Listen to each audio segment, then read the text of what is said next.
I've got my planner, I've got my week planned out, I know what I'm doing, I'm going back to Ethiopia, I've got ideas for ministry, and then, wham, there goes my week.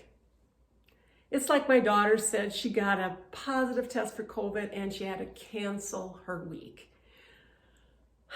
We've all been there. What do we do with that?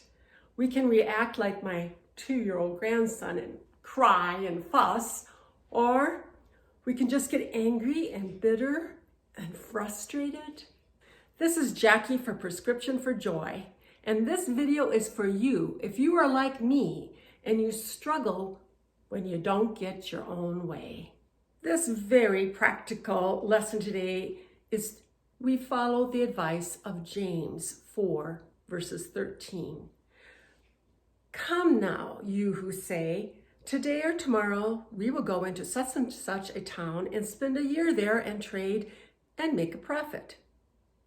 Yet you do not know what tomorrow will bring. What is your life?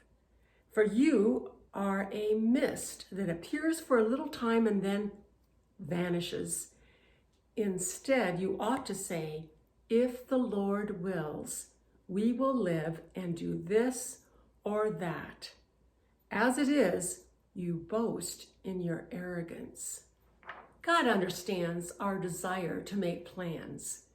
I'm a planner, and there's nothing wrong with planning. But God brings His perspective into our lives with a question. What is your life? God describes our lives as a mist. A mist is just tiny little water droplets suspended in the atmosphere, and they very quickly disappear with the sunshine. As I age, I look back on my own life and see how quickly it has gone. Life is fragile. It's good to remember the story that Jesus told in Luke 12. There was a rich man who had great plans, and he was going to stockpile all his riches. And then Jesus said his life was taken from him that night. Notice in James 4, it is arrogance or pride that makes us think that we can control our lives or control the lives of others. It is presumption to think that we can say, we will go. Spurgeon comments on this. Notice that these people, while they thought everything was at their disposal, used everything for worldly objects. What did they say?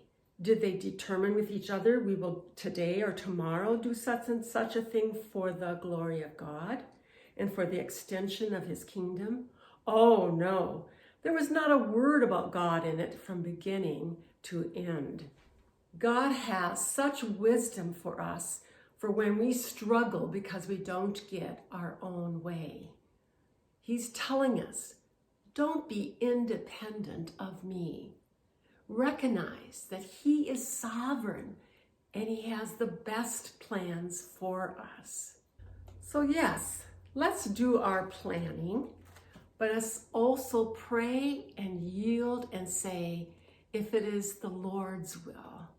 So my prescription for joy today, I challenge you to be aware of your own dependence or independence on God for all your life, every detail, every plan. And then pray.